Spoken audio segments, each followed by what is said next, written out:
Students, welcome to new live classes. आज हम Asia continent के बारे में पढ़ने वाले हैं, एशिया महाद्वीप के बारे में। ठीक है, एशिया महाद्वीप को हम सब रीजन्स में बांट सकते हैं, जिसको कि North Asia, East Asia, South Asia जिसमें कि हमारा प्यारा भारत स्थित है, South East Asia, West Asia, Central Asia. ठीक है, इन सारे और साथ ही साथ ईस्ट एशिया में हम बांट करके पढ़ सकते हैं। ठीक है, तो यह सब रीजन्स में हम बांट सकते हैं एशिया को। एशिया महाद्वीप के बारे में हम सब कुछ विस्तार से जानेंगे, तो वीडियो को लास्ट तक देखिएगा, बहुत ही इंपॉर्टेंट लेक्चर होने वाला है। ठीक है, सभी एग्जाम्स के लिए। साथ ही साथ यह विशेष रूप से सिविल सर्विस की एग्जाम्स की तैयारी करने वाले विद्यार्थियों के लिए बनाया गया है, जो कि हिंदी माध्यम के विद्यार्थी हैं। ठीक है, तो चलिए शुरू करते हैं। एशिया महाद्वीप जो है, ठीक है, एशिया महाद्वीप यह पृथ्वी पर सबसे बड़ा महाद्वीप है।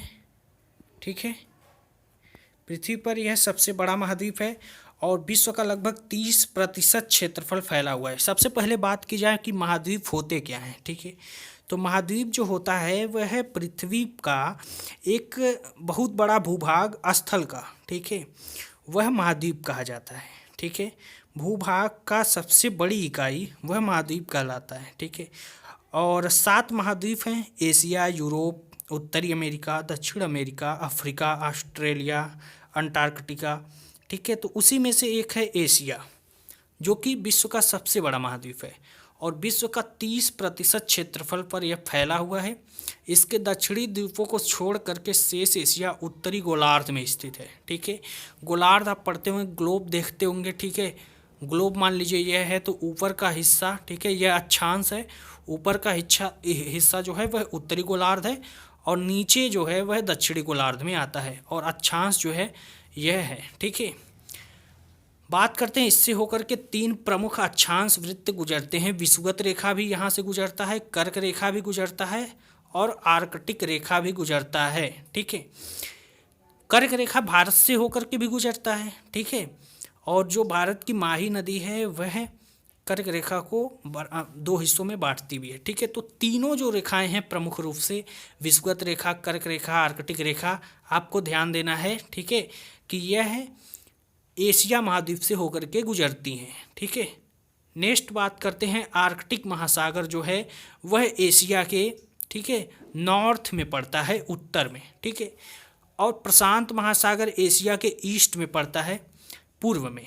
ठीक है, यूराल पर्वत, कैस्पियन सागर, काला सागर, भूमध्य सागर और लाल सागर, यह जो हैं यह एशिया महाद्वीप के पश्चिम में स्थित है और हिंद महासागर एशिया महाद्वीप के दक्षिण में है। ठीक है, एशिया महाद्वीप के दक्षिण में हिंद महासागर है और प्रशांत महासागर एशिया महाद्वीप के पूर्व में स्थित है।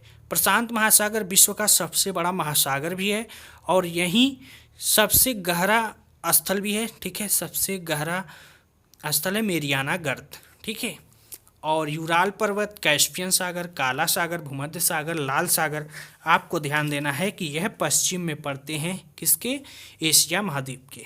ठीक है, सबसे गहरी झील जो है बैकाल झील, वह भी कहाँ पर है, एशिया में। ठीक है, झीलों के बारे में भी बात करेंगे, अभी आएगा। ठीक है, नदियों के बारे में भी बात करेंगे, तो वीडियो को बने रहिए। ठीक है, लास्ट तक देखिए। ठीक है, सब कुछ बात करेंगे।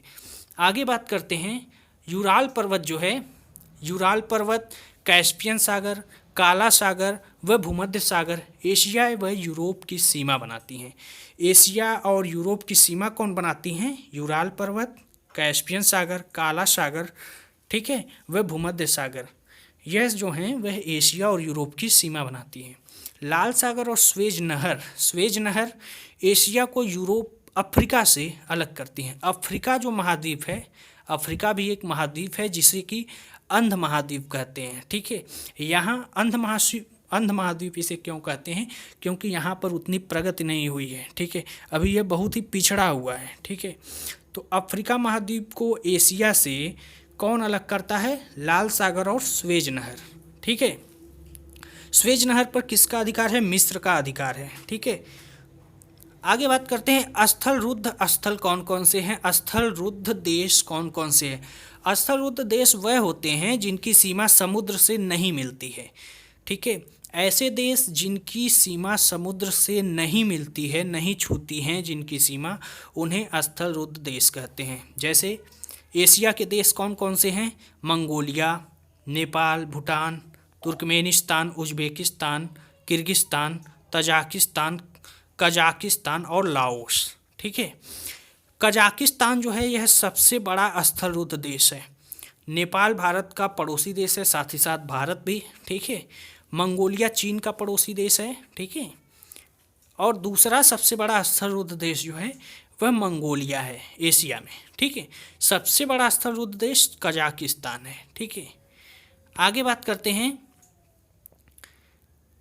एशिया महाद्वीप में अति प्राचीन युग के स्थलखंड अंगारा लैंड रूस और चीन में, और गोंडवाना लैंड प्रायद्वीपीय भारत में, ठीक है, स्थित है।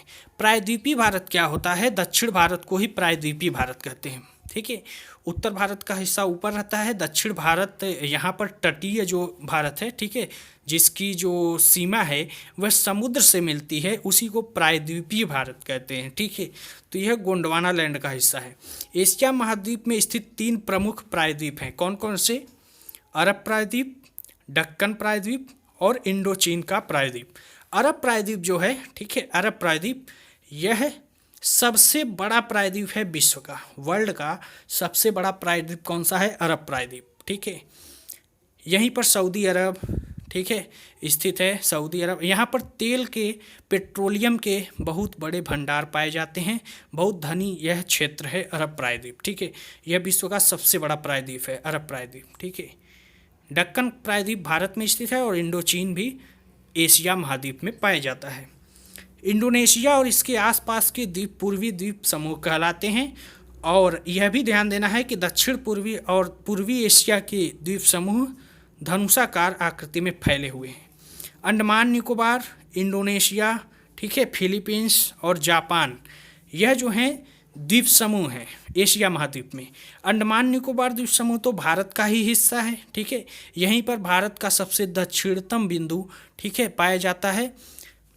और इंडोनेशिया भी द्वीप समूह है, फिलीपींस भी है, और साथ ही साथ जापान। जापान एक विकसित देश है एशिया महाद्वीप का। ठीक है, एशिया महाद्वीप में संयुक्त राष्ट्र संघ द्वारा मान्यता प्राप्त एक विकसित देश, सिर्फ एक ही विकसित देश जापान है। ठीक है, विश्व का सबसे गहरा गर्त मेरियाना गर्त प्रशांत महासागर में स्थित है, जिसकी गहराई कितनी है? 11,034 मीटर, यानी कि इसकी गहराई माउंट एवरेस्ट से भी गहरा है। ठीक है, इसको आपको ध्यान देना है। एशिया महाद्वीप में के आसपास यह पाया जाता है मेरियाना गर्त, जो कि प्रशांत महासागर में स्थित है। प्रशांत महासागर को आपको ध्यान देना है कि यह जो है फिलीपींस के आसपास पाया जाता है, फिलीपींस के आसपास, जो कि एक द्वीप समूह है। और यहीं पर एशिया महाद्वीप में ही फिलीपींस स्थित है। और यह मेरियाना गर्त जो है प्रशांत महासागर में पाया जाता है। प्रशांत महासागर विश्व का सबसे बड़ा महासागर है। ठीक है, अगला जो हमारा क्वेश्चन है वह आपसे पूछा जा सकता है कि पामीर का पठार विश्व की छत किसे कहते हैं? बहुत बार क्वेश्चन पूछा जाता है। ठीक है, मध्य एशिया में स्थित पामीर का पठार जो है वह विश्व की छत कहते हैं उसको। ठीक है, मध्य एशिया में यह पाया जाता है। इससे विभिन्न दिशाओं में कई पर्वत श्रेणियाँ निकलती हैं। पामीर के पठार से संबंधित बहुत सारे क्वेश्चन पूछे जाते हैं, उसको आप लोग देख लीजिए। पामीर का पठार जो है, ठीक है, उसके वेस्ट में, पश्चिम में हिंदू कुश जाग्रोस है, और इसके ईस्ट में, पूर्व में हिमालय पर्वत, काराकोरम और बहुत सारे क्लूजनून, ठीक है, यह सारे पर्वत श्रेणियाँ पाई जाती हैं। हिमालय और क्लूनून के बीच तिब्बत का पठार है, जो कि विश्व का सबसे ऊंचा पठार है। ठीक है, तिब्बत का पठार जो है वह भी एशिया में है, जो कि विश्व का सबसे ऊंचा पठार है। और ईरान के पठार एलबुर्ज और जाग्रोज पर्वत श्रेणियाँ घेरे हुए हैं। ठीक है, ईरान के पठार को, ईरान भी एशिया का ही एक देश है, आपको इसको भी ध्यान देना है। ठीक है, अगला जो हमसे पूछा जा सकता है बहुत ही इम्पोर्टेंट, गोबी का पठार। गोबी का पठार विशाल ठंडा मरुस्थल है। ठीक है, यह ठंडा मरुस्थल है। ठीक है, और अनातोलिया का पठार टर्की, वह पॉइंटिक और टारस पर्वत श्रेणियों के मध्य है। ठीक है, गोबी का पठार जो है वह एक ठंडा मरुस्थल है। बहुत ही इंपॉर्टेंट यह क्वेश्चन बनता है एग्जाम्स में, इसको आपको ध्यान देना है। रूस के एशियाई भाग को साइबेरिया कहते हैं। रूस जो है एक ऐसा देश है, क्षेत्रफल के हिसाब से यह सबसे बड़ा देश है पहले नंबर पर, ठीक है। दूसरे नंबर पर कनाडा आता है, ठीक है। तो क्षेत्रफल के हिसाब से सबसे बड़ा देश रूस है। इसका कुछ भाग यूरोप में है, कुछ भाग एशिया में है। तो एशिया वाले भाग को क्या कहा जाता है? साइबेरिया कहा जाता है, ठीक है। ओब, एनेक्सी, लीना इसकी प्रमुख नदियां हैं। किसकी? जो कि एशिया में इसका भाग पड़ता है रूस का, ठीक है। तो वहाँ की नदियाँ कौन कौन सी हैं? ओब, एनेसी, लीना, ठीक है। अगला जो है साइबेरिया में जो कौन कौन से हैं? विश्व की सबसे बड़ी झील कैस्पियन सागर, ठीक है। कैस्पियन सागर जो है वह भी रूस में ही पड़ता है, जो कि एशिया में इसका भाग पड़ता है, ठीक है। साइबेरिया यानी कि कैस्पियन सागर, जिसकी की जो कि एक विश्व का सबसे बड़ा झील है, वह कितने क्षेत्रफल पर फैला हुआ है? 3,71,800 वर्ग किलोमीटर में फैला हुआ है। विश्व की सबसे गहरी झील बैकाल झील भी एशिया में है। 1741 मीटर गहरा यह झील है, ठीक है। यह भी साइबेरिया में ही स्थित है। आई बात समझ में? और यह रूस की ही झील है, ठीक है, क्योंकि रूस का ही जो एशिया में भाग पड़ता है उसे साइबेरिया कहते हैं। एशिया में भारी वर्षा के क्षेत्र कौन कौन से हैं? तो भारत से हिंद, चीन और दक्षिण चीन तक के भूभाग, ठीक है, यह ग्रीष्मकालीन वर्षा होती है। पूर्वी द्वीप समूह विषुवतीय वर्षा होती है, और जापान में शीतकालीन और ग्रीष्मकालीन मानसूनी वर्षा का क्षेत्र है, ठीक है। सबसे अधिक वर्षा मेघालय में, ठीक है। मेघालय में आपको पता होगा मासिनराम में चेरापूंजी एक स्थान है, ठीक है। वहाँ पर भारत में सबसे अधिक वर्षा होती है, या हम कह सकते हैं विश्व में सबसे अधिक वर्षा होती है। तो विश्व में सबसे अधिक वर्षा का क्षेत्र माना जाता है मासिनराम चेरापूंजी में, ठीक है, जो कि भारत में स्थित है, ठीक है। मानसूनी हवाएं, इसका क्या कारण है? तो मानसूनी हवाएं जब भारत के पूर्वी राज्य मेघालय में प्रवेश करती हैं तो वहाँ स्थित ऊंची ऊंची पहाड़ियों में टकरा जाने के कारण आगे नहीं जा पाती, जिस कारण एक ही स्थान पर वर्षा कर देती हैं, ठीक है। इसीलिए सबसे अधिक वर्षा होती है, ठीक है। आगे बात करते हैं एशिया का सबसे गर्म स्थान कौन सा है? तो एशिया का सबसे गर्म स्थान है पाकिस्तान का जैकोबाबाद। यहाँ का तापमान बना रिकॉर्ड दर्ज हुआ था 57 डिग्री सेल्सियस, ठीक है। तापमान का आपको पता होगा, टेम्परेचर का पैमाना जो होता है, ठीक है, वह सेल्सियस में भी नापा जा सकता है, फ़ारेनहाइट में भी, ठीक है, केल्विन में भी। तो 57 डिग्री सेल्सियस तापमान यहाँ पर मेजर किया गया था। एशिया का सबसे ठंडा स्थान बरखोसियान साइबेरिया में ही है, जो कि रूस में पड़ता है, ठीक है। रूस का जो एशिया में भाग है उसको साइबेरिया कहते हैं, और यहीं का स्थान है बरखोसियांग, जहाँ की -69 डिग्री सेंटीग्रेड एक बार तापमान को रिकॉर्ड किया गया था, ठीक है। पृथ्वी का शीत ध्रुव कहा जाता है इसको, बरखोसियांग को, ठीक है।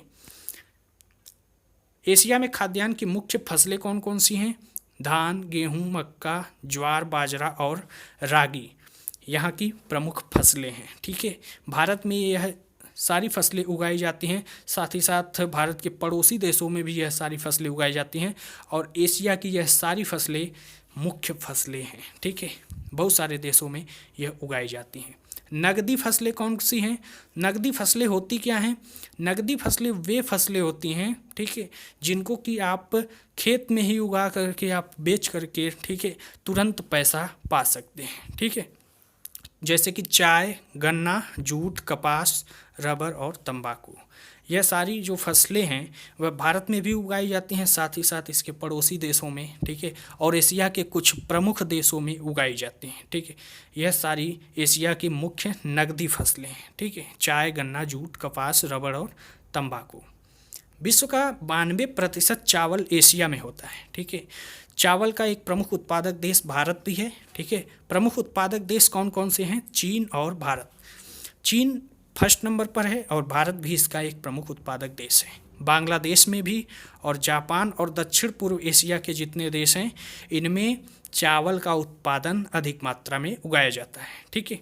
गेहूँ कहाँ पर उगाया जाता है? तो साइबेरिया, चीन, भारत के उत्तरी मैदान में, और पाकिस्तान और दक्षिण पूर्व एशिया के जितने देश हैं वहाँ पर गेहूं का उत्पादन होता है, ठीक है। एशिया में चाय की खेती मुख्यतः भारत में, श्रीलंका में, चीन, जापान और इंडोनेशिया के पर्वतीय ढालों पर की जाती है। चाय की खेती के लिए कैसी ज़मीन चाहिए आपको पता होगा, ढलान वाली ज़मीन चाहिए होती है। इसीलिए असम में, भारत का जो असम राज्य है वहाँ पर चाय की खेती अधिक मात्रा में की जाती है, पश्चिम बंगाल में की जाती है। ठीक है, तो भारत में, श्रीलंका में, चीन, जापान, इंडोनेशिया पर्वतीय ढालों पर चाय की खेती की जाती है। ठीक है, गन्ना की खेती जो है भारत, चीन, फिलीपींस, थाईलैंड, इंडोनेशिया और साथ ही साथ पाकिस्तान में भी की जाती है। आई बात समझ में। जूट यानी कि पटसन की खेती गंगा ब्रह्मपुत्र डेल्टा में की जाती है। गंगा और ब्रह्मपुत्र का जो डेल्टा है उसे सुंदरवन का डेल्टा कहा जाता है। ठीक है, और यह भारत और बांग्लादेश में पाया जाता है। भारत और बांग्लादेश का एकाधिकार है इस पर, और पटसन उत्पादन में भी भारत और बांग्लादेश का एकाधिकार है। यानी कि जूट का उत्पादन जो है सबसे अधिक भारत और बांग्लादेश ही करते हैं पूरे विश्व में। ठीक है, नेक्स्ट आपसे क्वेश्चन बन सकता है, कपास की खेती कौन करते हैं एशिया में सबसे अधिक? तो चीन, भारत और पाकिस्तान। ठीक है, रबर की जो उत्पादन है वह थाईलैंड विश्व में प्रथम स्थान रखता है। थाईलैंड जो है वह एशिया में ही स्थित है। ठीक है, इसके अलावा इंडोनेशिया, मलेशिया और भारत के नीलगिरी क्षेत्र के जो हैं, ठीक है, नीलगिरी दक्षिण भारत में पड़ता है, प्रायद्वीपीय भारत में पड़ता है, वहाँ के जो हैं रबड़ की खेती अधिक मात्रा में करते हैं लोग। तंबाकू की खेती जो है चीन, भारत, जापान और टर्की ये लोग करते हैं। ठीक है, अधिक मात्रा में। एशिया की नदियों को सभ्यता का पालना कहते हैं और एशिया महाद्वीप को सभी धर्मों की आधार भूमि कहा जाता है। ठीक है, एशिया की नदियों को सभ्यता का पालना कहा जाता है और एशिया महाद्वीप को सभी धर्मों की आधार भूमि कहा जाता है। आई बात समझ में। भारत में जो है गंगा नदी सबसे लंबी नदी है, लेकिन एशिया की सबसे लंबी नदी यांगसी है और अधिकतम गहराई मृत सागर है। ठीक है, और विश्व की सबसे गहरी झील मैंने बताया बैकाल झील है। ठीक है, और जो कि 1940 मीटर गहरा है। ठीक है, और समुद्र तल से 1485 मीटर गहरा है और यह एशिया में ही स्थित है। झीलों की अगर बात करें तो कैस्पियन सागर जो है, ठीक है, सबसे बड़ी झील वह भी एशिया में है। ठीक है, और नदी आपको पूछा जा सकता है, सबसे लंबी नदी जो है एशिया की वह यांगसी नदी है। ठीक है, सबसे ऊंची रेलवे लाइन का निर्माण चीन ने किया। ठीक है, और विश्व का एशिया का सबसे लंबा प्लेटफार्म भारत के गोरखपुर में है, उत्तर प्रदेश राज्य में है। ठीक है, 1300 मीटर इसकी लंबाई है। यह एशिया का ही नहीं अपितु कहाँ का, विश्व का भी, ठीक है, सबसे लंबा प्लेटफार्म है। ठीक है, पाकिस्तान के बारे में कुछ जान लेते हैं बातें। ठीक है, पाकिस्तान जो है भारत से ही अलग होकर इसका निर्माण हुआ था और 14 अगस्त 1947 में यह इसका निर्माण हुआ था। ठीक है, तो अफ़गानिस्तान इसके नॉर्थ वेस्ट में पड़ेगा और ईस्ट में और साउथ में, यानी कि साउथ ईस्ट में इसके भारत पड़ेगा। ठीक है, और वेस्ट में इसके ईरान और बलूचिस्तान का पठार है। ठीक है, पाकिस्तान की मुख्य नदी कौन सी है? सिंधु नदी है, और सिंधु नदी जो है वह भारत से होकर के ही गुजरती है। ठीक है, और सिंधु नदी और के ऊपर भारत और पाकिस्तान ने एक समझौता भी किया हुआ है। उस पर मैं वीडियो बनाऊंगा जब नदियों से संबंधित, तो आपको पूरी डिटेल में आपको जानकारी दी जाएगी। ठीक है, उस वीडियो को आप देखिएगा। यह दक्षिण वाहिनी है और यह अरब सागर में गिरती है। ठीक है, भारत से होकर के यह नदी जाती है। सिंधु नदी की बहुत सारी सहायक नदियाँ भी हैं, जैसे व्यास है। ठीक है, और बहुत सारी नदियाँ हैं जो कि भारत से होकर के ही गुजरती हैं। ठीक है, और भारत के जम्मू कश्मीर राज्य से होकर के गुजरती है, उसके बाद पाकिस्तान में जाती है, उसके बाद यह अरब सागर में गिरती है। ठीक है, अरब सागर में गिरने से पहले यह झेलम, चिनाब, रावी, ब्यास, सतलज और काबुल नदियाँ आकर मिलती हैं इसमें।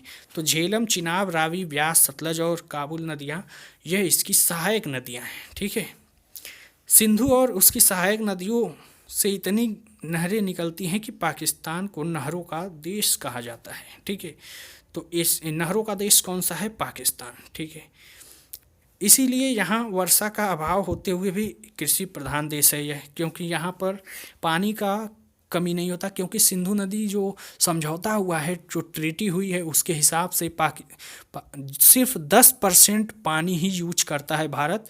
बाकी का जो जितना भी पानी है वह पाकिस्तान जाता है, और पाकिस्तान में बहुत सारी उस पानी का यूज करता है।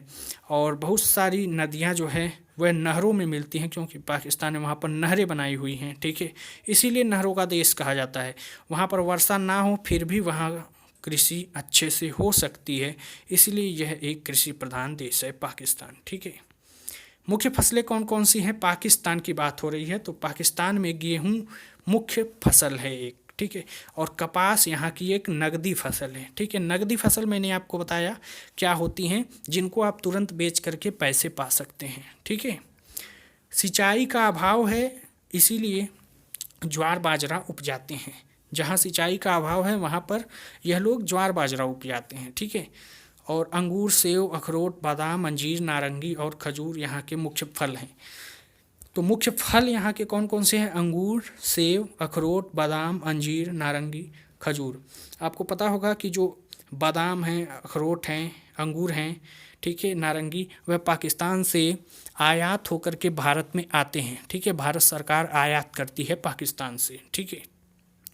पर्वत श्रेणियाँ कौन कौन सी हैं? मुख्य रूप से पाकिस्तान की बात हो रही है। पाकिस्तान के प्रमुख पर्वत श्रेणियाँ, ठीक है, फिरेयर, सुलेमान और हिंदू कुश यहाँ की मुख्य पर्वत श्रेणियाँ हैं, ठीक है। और तिरियच मीर जो है वह हिंदू कुश और पाकिस्तान की सर्वोच्च चोटी है, ठीक है। भारत की अगर बात की जाए तो भारत की सर्वोच्च चोटी जो है K2 को माना जाता है, जो कि POK का हिस्सा है, पाकिस्तान ऑक्युपाइड कश्मीर का हिस्सा है। अगर उसको छोड़ दिया जाए, ठीक है, तो कंचनजंगा जो है वह भारत की सर्वोच्च चोटी मानी जाएगी, ठीक है। और एशिया महाद्वीप की सबसे ऊंची चोटी जो है वह माउंट एवरेस्ट है, जो कि नेपाल में स्थित है, ठीक है। उसकी ऊंचाई कितनी है? 8,848 मीटर, ठीक है। ये श्रेणियाँ जो है हिमालय सहित भारतीय उपमहाद्वीप को शेष एशिया से अलग करती हैं। 3 दर्रे हैं प्राकृतिक रूप से, कौन कौन से? हिंदू कुश में ही स्थित है, खैबर, बोलन और गोलन, ठीक है, पाकिस्तान में। पाकिस्तान के उत्तर पश्चिम सीमा प्रांत में स्वात घाटी है, ठीक है। पाकिस्तान का इसे स्वर्ग कहा जाता है। यहाँ वजीरिस्तान दुर्गम पगडंडियों वाला एक पहाड़ी इलाका है, ठीक है। स्वात घाटी और वजीरिस्तान तालिबानी गतिविधियों के कारण अशांत क्षेत्र में आता है। तालिबानी गतिविधियाँ मतलब क्या होता है, समझ रहे हैं आप? तालिबान जो है एक आतंकवादी संगठन है, जो कि मुख्य रूप से अफगानिस्तान में कार्य करता है, ठीक है। लेकिन अफगानिस्तान के साथ साथ इसने पाकिस्तान में भी डेरा डाला हुआ है, क्योंकि पाकिस्तान जो है वह आतंकवाद का एक क्षेत्र है, ठीक है। तो वहाँ की गतिविधियों के कारण, तालिबानी गतिविधियों के कारण यह एक अशांत क्षेत्र बना हुआ है, ठीक है। जियारत घाटी बलूचिस्तान प्रांत में है, ठीक है। पाकिस्तान की जलवायु जो है वह विषम है, यानी कि गर्मियों में बहुत अधिक गर्मी पड़ती है और जाड़ों में बहुत अधिक ठंडी पड़ती है, ठीक है। तो आज के लिए बस इतना ही। आशा है आपको सारी बातें समझ में आई होंगी एशिया महाद्वीप से संबंधित, ठीक है। और एशिया महाद्वीप में भारत के बारे में आपको जानकारी होगी, ठीक है। और भारत के पड़ोसी देशों में पाकिस्तान के बारे में ही सिर्फ प्रमुख रूप से इसमें बताया हूँ मैं, ठीक है। और जितने भी पड़ोसी देश हैं उनके लिए अलग से वीडियो बनाऊंगा मैं, ठीक है। और भारत के लिए स्पेशली मैं पूरा डिटेल में, जब भारत का भूगोल पढ़ाया जाएगा आपको, ठीक है, तो उसमें स्पेशली आपको बताया जाएगा। और भारत के भूगोल से संबंधित एक वीडियो पहले से पड़ा हुआ है, आप प्लेलिस्ट में जा कर के देख भी सकते हैं। भारत की स्थिति, विस्तार, उसके पड़ोसी देश, कौन कौन सी नदियां हैं, ठीक है, उसको आप देख सकते हैं, ठीक है। तो प्लेलिस्ट में जा कर के आप बहुत सारी वीडियो देख सकते हैं, ठीक है। तो इस वीडियो को यहीं पर समाप्त करते हैं, ठीक है। मिलते हैं नेक्स्ट वीडियो में, तब तक के लिए धन्यवाद।